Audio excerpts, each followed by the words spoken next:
En medio del escenario político, religioso y social que atraviesa México, especialmente el estado de Jalisco, ha surgido una noticia que ha generado revuelo, tanto entre quienes ven en ella un reconocimiento legítimo al valor arquitectónico, como entre aquellos que la consideran una validación indebida a una organización religiosa profundamente cuestionada. Me refiero a la reciente decisión del gobierno estatal de incluir el templo de la Iglesia La Luz del Mundo en el Inventario Estatal de Patrimonio Cultural. ¿Pero qué significa esto realmente? ¿Es acaso lo mismo que haberla declarado Patrimonio Cultural del Estado? ¿Estamos hablando de un mero reconocimiento arquitectónico o de una legitimación simbólica más profunda? Y lo más importante, ¿por qué justo ahora? ¿Eso no es patrimonio cultural? Aquí hay que comenzar por aclarar una confusión que ha sido alimentada por titulares y redes sociales. El templo no ha sido declarado patrimonio cultural en el sentido legal más estricto. Lo que ocurrió fue su inclusión en el inventario, un paso previo y mucho más técnico, que no otorga el mismo peso legal ni simbólico que una declaratoria oficial. El inventario funciona, básicamente, como una especie de censo donde se identifican edificaciones, monumentos o expresiones culturales que podrían tener valor para el Estado. Estar en ese listado implica que, si se desea intervenir, modificar o demoler ese bien, se debe pasar primero por un proceso de evaluación técnica. Pero no implica necesariamente que se considere un ícono digno de exaltación estatal. Aún así, ¿por qué incluirlo ahora, en este contexto? ¿Quién tomó la decisión? La decisión fue tomada por el gobierno de Jalisco que encabeza el político Pablo Lemus, actual gobernador del estado. En términos políticos, esto nos hace preguntar, ¿es una simple decisión técnica o hubo cálculo político detrás? Lemus ha estado construyendo una figura pública que intenta mostrarse como alguien modernizador, abierto al diálogo con todos los sectores. Pero incluir una iglesia tan controversial como la de la Luz del Mundo en un listado tan delicado podría también verse como una jugada para ganar simpatías con sectores específicos de la población.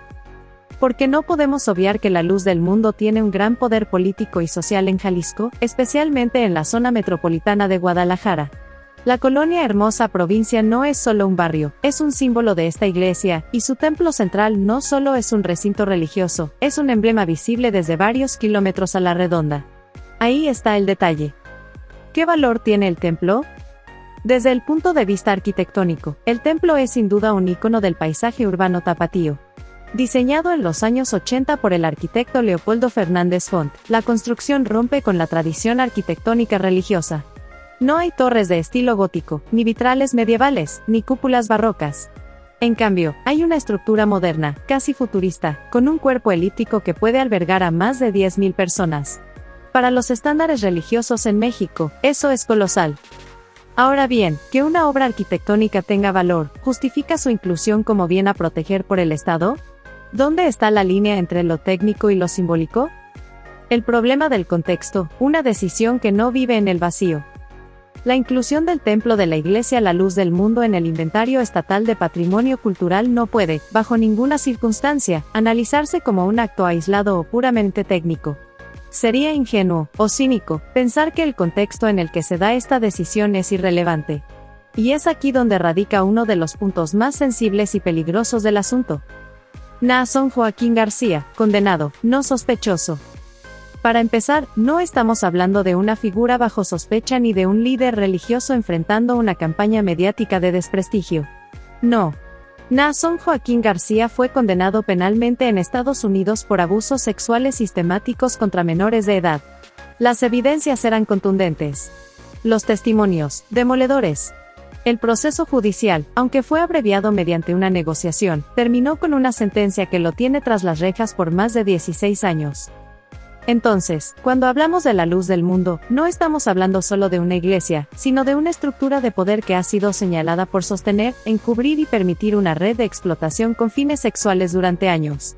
Y el Templo de Guadalajara no es un recinto cualquiera, es la sede central, el centro neurálgico, la base simbólica, ideológica y operativa de ese poder.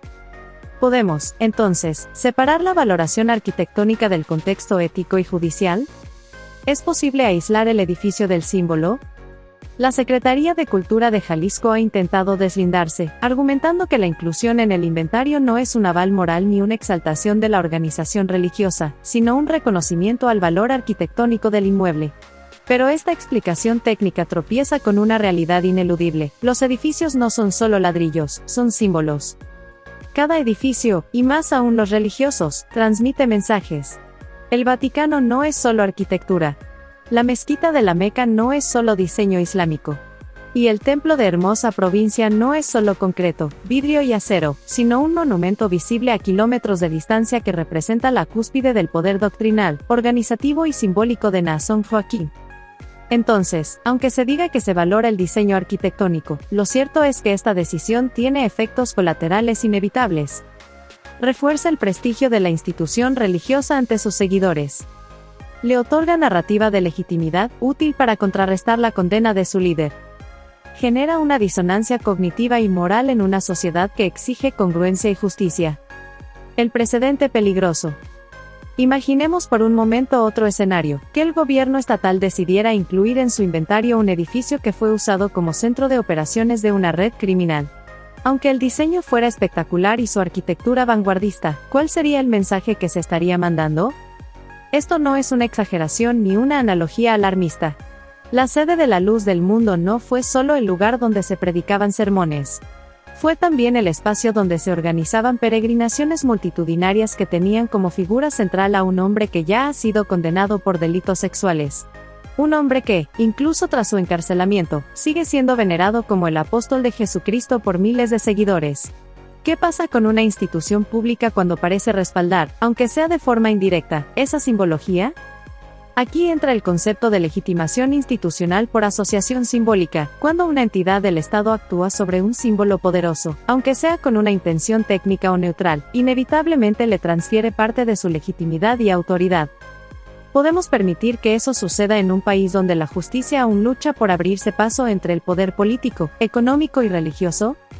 Las víctimas, las voces silenciadas. Otro punto que suele quedar fuera del debate oficialista es el impacto emocional, simbólico y social que este tipo de decisiones tiene sobre las víctimas. Las mujeres que fueron abusadas, manipuladas o coaccionadas en el seno de esta organización siguen vivas, siguen luchando por justicia, y muchas aún viven en el miedo o la vergüenza. ¿Alguien en el gobierno de Jalisco pensó en ellas cuando se firmó el acuerdo de inclusión en el inventario? ¿Alguien reflexionó sobre lo que significa ver cómo el Estado, el mismo que debería protegerlas y darles voz, está reconociendo el valor del lugar donde probablemente se planearon o celebraron muchos de los actos más oscuros? Esto no es una exageración emocional, es una falla ética monumental. Porque el Estado no solo comunica con sus palabras, sino también con sus actos, con sus gestos, con sus decisiones administrativas. Y este gesto fue, para muchas personas, un recordatorio brutal de que el prestigio arquitectónico puede pesar más que el dolor humano. ¿Y el silencio de la clase política? Curiosamente, esta decisión no ha desatado una ola de indignación entre los partidos políticos, ni una lluvia de posicionamientos públicos. ¿Por qué? Porque la luz del mundo ha sido, históricamente, un actor político poderoso. Su capacidad para movilizar votos, financiar campañas y proyectar fuerza territorial la ha vuelto un aliado valioso, especialmente en Jalisco. Y aunque Pablo Lemus, el gobernador, haya querido enmarcar esta acción como una decisión técnica, lo cierto es que la política está metida hasta el fondo. Porque permitir que algo así pase sin debate público, sin transparencia, sin una consulta abierta, es un acto político de complicidad silenciosa. Cuando el contexto está cargado de dolor, de delitos comprobados, de estructuras de poder que siguen intactas y que operan como si nada hubiera pasado, las decisiones institucionales ya no pueden ser neutrales. La arquitectura no existe en el vacío. La cultura tampoco. Y las víctimas, aunque no tengan templos gigantescos, también tienen derecho a que su historia sea escuchada y respetada. La inclusión del Templo de la Luz del Mundo en el inventario de patrimonio de Jalisco no es un detalle administrativo menor, es una decisión que pone en evidencia la falta de sensibilidad institucional, la fragilidad ética de nuestras instituciones y la facilidad con la que el poder, cuando se disfraza de cultura, puede seguir evadiendo su responsabilidad histórica. La gran pregunta que queda flotando es: ¿hasta cuándo las estructuras de poder religioso, político y simbólico seguirán blindándose con palabras bonitas mientras las víctimas siguen sin justicia plena? ¿Patrimonio o propaganda? Otro ángulo de análisis está en cómo esta inclusión puede ser utilizada mediáticamente. Desde la propia Iglesia, se ha intentado presentar esta inclusión como una validación estatal, como si el gobierno estuviera reconociendo la importancia moral o espiritual de su organización. Y eso, en términos simbólicos, puede tener un enorme impacto entre sus seguidores. Es propaganda en su forma más sofisticada, usar una decisión técnica para construir una narrativa de legitimación. Aquí cabe otra pregunta: ¿previó el gobierno esta lectura? ¿O la permitió deliberadamente? Lo que viene. La polémica está lejos de cerrarse.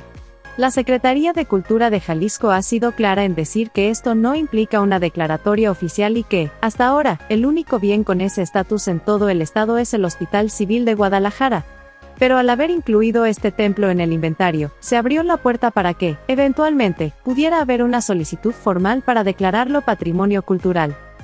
Y entonces, las preguntas que hoy parecen especulativas, tomarían una fuerza tremenda. ¿Debe el Estado mexicano proteger y exaltar los símbolos de una organización con su líder en prisión por delitos sexuales? ¿Qué mensaje se manda a las víctimas? ¿Puede una obra arquitectónica desligarse de su carga simbólica? No hay una respuesta sencilla. Este es uno de esos casos donde se cruzan arquitectura, política, religión y justicia. El templo puede ser una joya arquitectónica, sí. Pero también es un símbolo de una estructura jerárquica que hoy está en entredicho. Y cuando el Estado decide intervenir, aunque sea de forma indirecta, en ese terreno, cada paso tiene consecuencias. Así que la gran pregunta es, ¿puede el arte vivir separado del poder? ¿Y a quién sirve el patrimonio cuando se mezcla con las heridas abiertas de la sociedad? ¿Tú qué opinas? ¿Fue una decisión correcta o una falta de sensibilidad institucional?